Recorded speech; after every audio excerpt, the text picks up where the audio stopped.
Alright, since I'm a massive One Piece fan, and I just was feeling bored and I was getting my butt whooped on Master Duel, so I decided, you know what?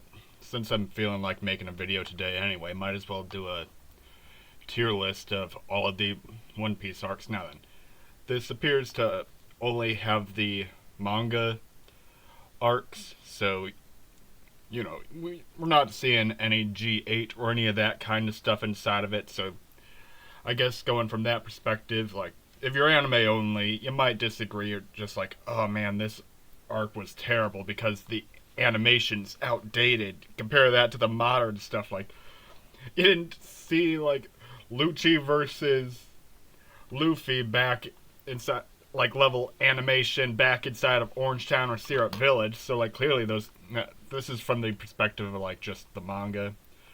So, yeah.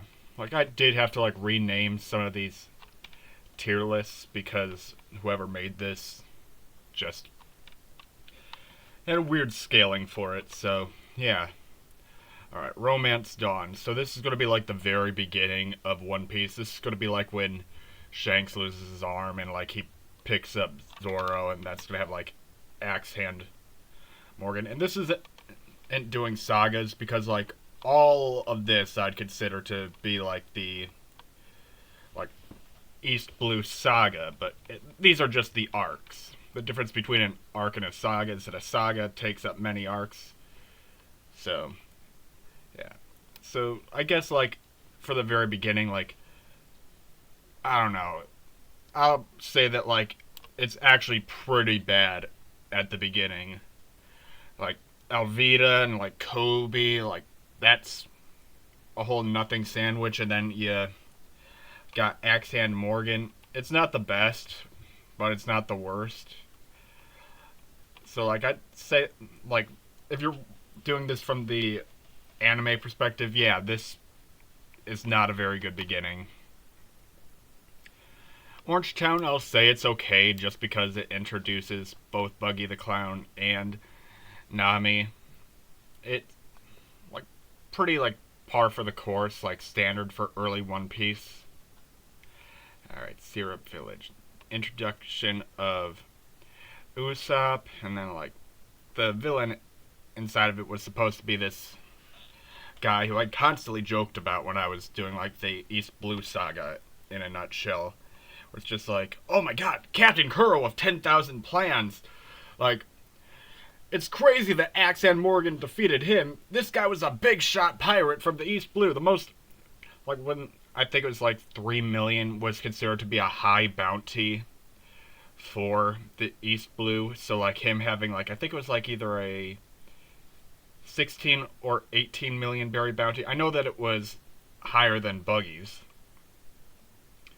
But Captain Kuro of 10,000 Plans being an absolute idiot, I'd put it below Orange Town. It was a little bit of a dip in quality, and then at the end of it, just nobody wound up believing anything. Like, even when it was just like, yes, we had eyewitness testimony that this one time Usopp was telling the truth. Sure, 3 of them were the little shits that followed him around, but then you also got Kaya, who's, like, pretty well respected. Her family's been, like, financially helping out the city for decades, and as well as, like, the butler who was physically attacked by pirates. It's just like, oh man, how did you get all those swords boots? Well, like, all he had to do was just like, well, Usopp wasn't lying this time. Gladiator was a fucking pirate. Like, so yeah, I'd say that, like, putting that in C tier, like, it's a little bit worse in terms of writing than Orange Town. Let me see then. Well, it's also the arc that they got the Going Merry, so they did get their boat for it. So, like, narrative-wise, it does have, like, a lot of setup, but it was just not the best written. Alright, the Baratie. Again, another thing I'd put inside of, like, the C tier with okay. It's definitely better than Orange Town, in my opinion. So, like, very early One Piece, like, yeah, I think that guy's name is Geen, the guy that Sanji wound up giving food to. So, like, I liked him a lot. And yeah, like the Zeph story, that was very good, very well done. And like that being like the first of Sanji's backstories, and Sanji being one of my favorite characters. Like, he's not my favorite Straw Hat, but he's in the top 4. Alright, Arlong Park. I'm actually going to say that it's very good. Like, first one I'm putting here, just because of the fact that, like, the drama started with Nami back inside of Orange Town, and, like, all of it came and, like, it paid off inside of such a massive way for her as a character. And, like, there are plenty of iconic moments. Like, it's basically, in my opinion, the best arc of the East Blue Saga, and just chef's kiss. Okay then, Log Town. I do like Smoker a lot. He is such a cool character, and I thought the dynamic between Tashigi and Zoro was really cute, but really not a lot happened in it that wasn't filler inside the anime. But, like, I don't know. I'll put it at B tier. I don't know. It's not really a lot happened inside of it, where it's like, it's good.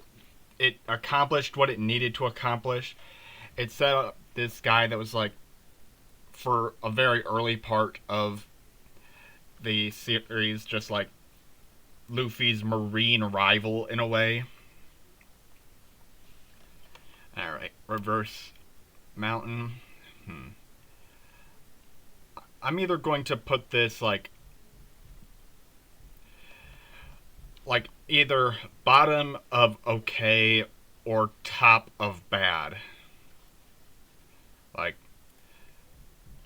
not a lot happened aside from, like, here's the thing, this is literally one of the most forgettable arcs. It's like, hey, we were here for like a few minutes, we were given a log pose, some people tried killing a whale, and we got Laboon's backstory, which sets up for Brook, which is, like, I'm not thinking of this like from the perspective of like, yes, how does this set up later? It's like, you know, how does it stand alone?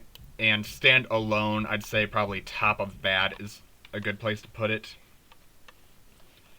Whiskey Peak, they show up on the island, they get drunk, and then Luffy and Zoro fight, and it's just set up for Alabasta. And like I like to say that, like, Reverse Mountain is the beginning of the Alabasta saga, because it's where we're introduced to Vivi, and then, like, this is where she, like, reveals, like, hey, I'm a princess with a tragic backstory, and Luffy, being the way he is, was just like, you had me at tragic backstory, let's get going, you're my friend now.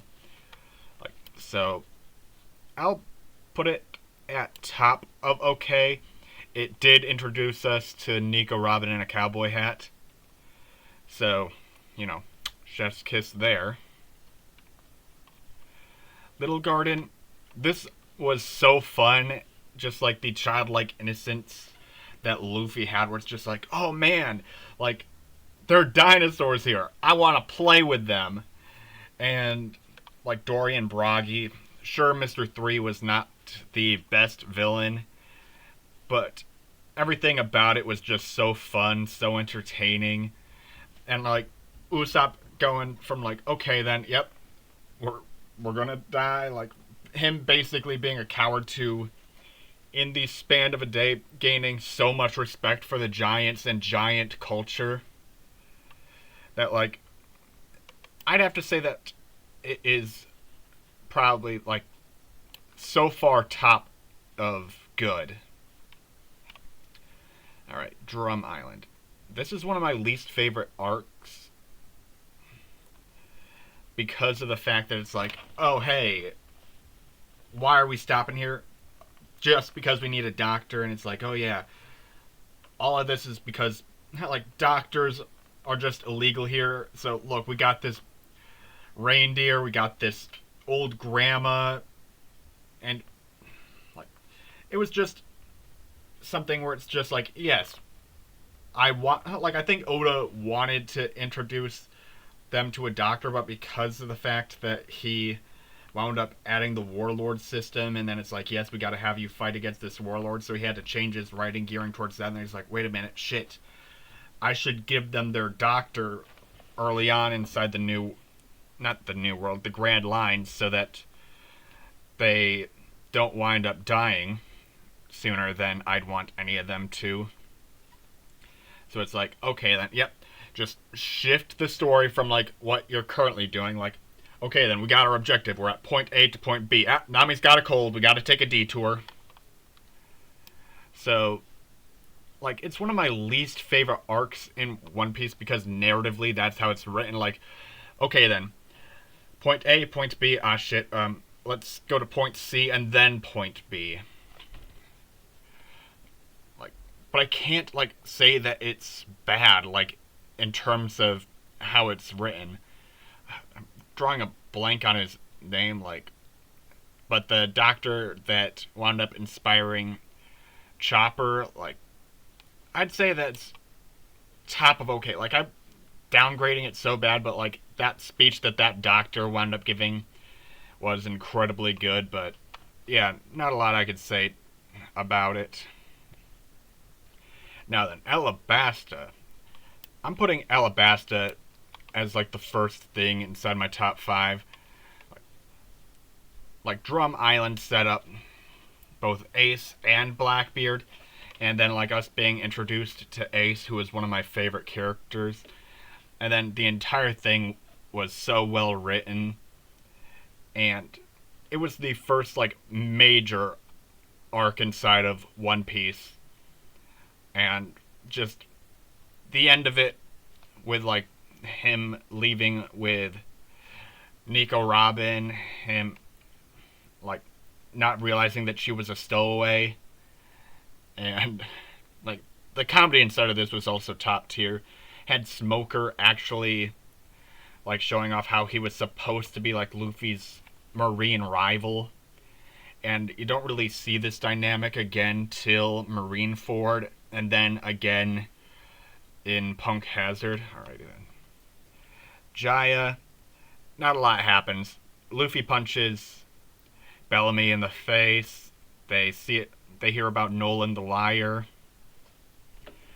and it's just the in between arc before Skypiea, but it also introduces Blackbeard, and when you like, I think the fact that Blackbeard during this entire arc is just like low-key the biggest threat on that island, and nobody knows about him because at this point he doesn't have a bounty. The only people that really know about him are the Whitebeard pirates, and like Ace particularly wants him dead, and like Shanks, who's an Emperor of the Sea, is just like, yeah, no, this guy's a threat, he gave me my scar, like, and this whole time it's just like, yeah, no, he's just some fat boob that's sitting inside of a bar, like, disagreeing with Luffy. And I like how it's set up that when Luffy's 100 million berry bounty was like shown, how it went from like 30 mil, that won't land me the position that I want. I want to get that government funding. I want to become a warlord to further my own plans. So narratively and setup wise, like, it is like a good arc. Again, not a lot happens in it, but it was just perfect for being set up. And Skypiea, easy top 5. Very little I gotta say about it. Like, the fact that people joke about, like, oh man, I skipped Skypiea. Like, skipping Skypiea became a meme. Because they're just like, oh, we just want to watch Water 7 in Enies Lobby. Speaking of which, Water 7, like, I'd say, like, is, like, a good arc. Like, I'd say, like, just above Jaya, maybe. You know, I'm questioning whether I should put Water 7 because, uh, like, at the bottom of very good, or if I should keep it at the top of good. I might move some things around a bit. Annie's Lobby, oh my god, I'm going to have to put that right above Skypiea, but right below Alabasta. Luffy versus Lucci, round 2, and like people are just like, oh, round 2 is in like fucking Egghead. No, it wasn't. Round 1 was in Water 7, and then not 24 hours later, like not even 24 hours later, like he pulls up and he's just like, alright, I saw your moves one time. So I invented these things called gears on the trip here, and I'm going to use them to beat your ass because you stole my friend. Alright then, post Enies Lobby. Like, I'd hardly even call it an arc. Like, they go to Water 7, there's like a bit of exposition, you got Ace versus Blackbeard, and then it's like, yeah, and we get our new boat. Like, there's, I'd say like it's bad. It's essentially like canon filler because it's like, hey, like, this is just what's going on in the world. They got their new boat. Robin squeezed Frankie's balls. Like, yeah, that's where I'd put that. And then Thriller Bark, I'm going to put right above Arlong Park. It gave us, in my opinion, the best Straw Hat backstory of them all with Brook. And it's like, it made that stupid whale into something that people would actually cry about. It's like, oh man, we heard the whale's tragic backstory, and like, it didn't become a member of the Straw Hats. Well, it did have Luffy paint his Jolly Roger on him, but no. And then like, it's the last surviving member being Brook, and then like, the only thing that like doesn't make it any better is the fact that it's got Moria as a villain, and then it's got, in my opinion, the worst examples of characters with their One Piece slaps, because almost all of them were annoying. Like, I think it was like Dr. Hogback and Moria. Like, their two laughs just annoyed the shit out of me in both subbed and dubbed. Alright. Sabaody. Okay then, so this is when everyone gets separated. We get to see our second admiral. Wait a minute. Did I forget to do... Is there not Longland? Because, like, that would have been put up here. They forgot to put Longland. Alright, I would have, like, probably put that, like, above Reverse Mountain, but below Post Enies Lobby, but alright. Sabaody, alright. Yeah, we get to see our second admiral. We see that, like, the Straw Hats do not have what it takes to necessarily go into the second half of the Grand Line just yet. Get to see, like, all the different powerhouses and, like, introduced to the concept of the worst generation, and then all of them met up on this island at the same time. We get the Straw Hat separation. We get the iconic scene of Luffy punching a celestial dragon back into the manga. I'd say that, like, it's very good. I wouldn't put it above Thriller Bark, but it's, like, very good. Amazon Lily, it was okay. Like, aside from, like, Luffy getting, like, a hand job and the scene where he wound up just covering their scars and their shame because he didn't want to expose it. Like, I don't know, I'd never really been a Hancock fan, so, you know, it did have some moments that made me laugh, and then, like, it set up the beginning of the Marineford arc. Impel Down, oh my god, it is so fucking good. Impel Down from beginning to end, absolute peak. like the return of Bon Clay, the introductions to characters like Ivankov, and like all this stuff leading up to the war, and like this is where Jimbei is like I think he was like shown inside like a flashback earlier, but this is like when we actually like are introduced to Jimbei. Alright. Marineford. So far, like that is the top of the top 5. And here's the thing, if I wind up like looking at something and it's like, oh man, I wanna like reorganize these a bit. Like some of these will probably like be going down and I'll be moving them around. It's just like the initial like, oh hey, this, yes, type mentality, since I'm having like the top 5 being the S tiers. Post-war is just like the flashback with like Ace, Sabo, and Luffy and all that stuff, and then like a bit of Luffy's training. I'd say it's like okay, like very middle of the ground, not great, but not bad. And then Return to Sabaody. Yeah, this is bad. Like, it's really them just showing up. Zoro cuts the boat in half. Like, Luffy walks around in the worst disguise possible. And punches out Pacifista and just the fake Straw Hats. When Sentomaru is the main villain of an arc, like, it is not that good. Alright, and then Fishman Island. Alright. The villains were not the best, but I'd say that, like, it's better than Amazon Lily and Drum Island, and worse than Loketown. Which is just an opinion of mine.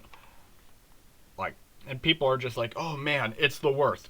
No, it's not the worst, because it's there specifically for the purpose of showing, yes, in the 2-year time skip, they got stronger, and this is the first island where they are having to face a threat. Yes, the villain is stupid. Yes, it's just not the best written, but the point of it is to show off how strong the Straw Hats are in comparison to what they were when they were separated. So this one was basically written to be like a power fantasy, and like, yes, this is like Hody Jones basically being a stronger Arlong. And mind you, like between Arlong Park and Marineford, that was about 4 months' time. So like, they did not have much time to like really get stronger, aside from like Zoro just being the first to awaken Haki, and then like the only times that they really had like any sort of actual power up between Arlong Park and Marineford was during Enies Lobby. So yeah, just showing that like, yes, while in the first half of the New World they got themselves to be like pretty strong, like it's the arc to show off, yes, this is how strong they become after 2 years of training. Alright, and then Punk Hazard. It's not the best, but not the worst. A lot of people dislike it because of Caesar and his laugh, which, in my opinion, is even more annoying than Gecko Moria's. It's not the best written, but it's also, like, not the worst. I don't know, the introduction of Momonosuke and, like, Kinemon, the Trafalgar Law, Heart Pirates, and Straw Hat, like, alliance being formed, Smoker versus Virgo. I don't know. It was alright. Dressrosa, I'd probably, like, put at the top of very good. I absolutely loved the character of Don Quixote Doflamingo and, like, the whole Dofi family and Law's backstory. That was very, very good. Like, I'd say probably top of very good. and then Zoe. It's kind of like a in-between thing just for like exposition and information. Alright, so I'd put that there. It does set up for Whole Cake Island, which in my opinion just... Outside of the Katakuri fight, I'd say that like this is probably like a good placement for it. Like Luffy versus Katakuri is the only thing inside of this whole arc that was, in my opinion, entertaining. A lot of it was pretty asinine, pretty stupid.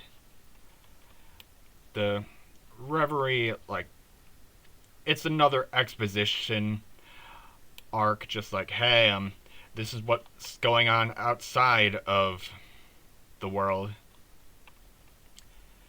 And now we're on to Wano. Here's the thing. Because they're showing manga, I'm thinking about this from the perspective of the manga. And like, only the first half of Egghead is animated, and only like a handful of episodes into the second half of Egghead. So for the anime onlys, like, I'm going to have to put Wano here. However, for my manga includeds, like, Wano would go to very good, and Egghead would go right here. Because, like, for manga readers, it's just like, oh yeah, no. You thought that, like, that was some shit with fucking Kaido. You ain't seen nothing yet. Like, got the Gorosei pulling up, got the, like, the Kuma Punch. Like, the fucking Kuma Punch. I cannot wait to see that animated. So, yeah. Like, if you, like, basically, this switches from anime and manga. If we were to throw what we got so far of Elbaf, like, I'd probably, like, put it above Dressrosa there. So, like, One Piece is nearing its end, and it is just getting better and better as it's nearing its end. I don't know. Just giving myself a quick look over this, seeing, like, if there's anything that, like, it's like, yeah, I want to move this here, I want to move this there. Because so far I'm thinking, like, even with, like, my reasonings for some of these, like, if I may have misplaced something from just my own initial biases. Okay, maybe move Little Garden. Oh. Like, these two might be interchangeable. I think that that's decent.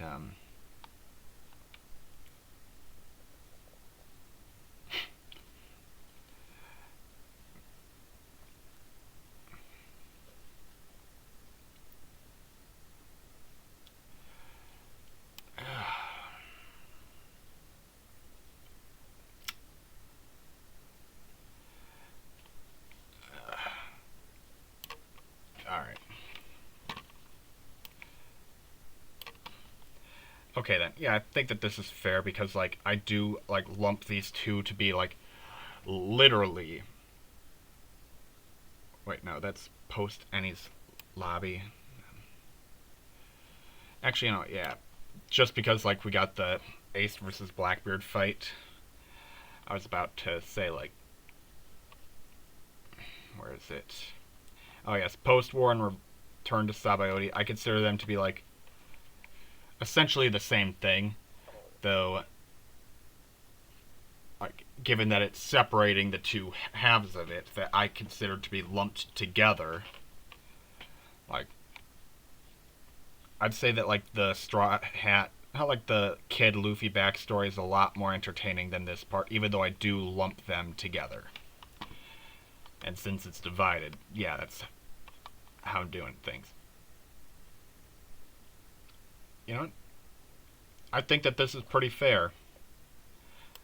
Let me know your thoughts in the comments.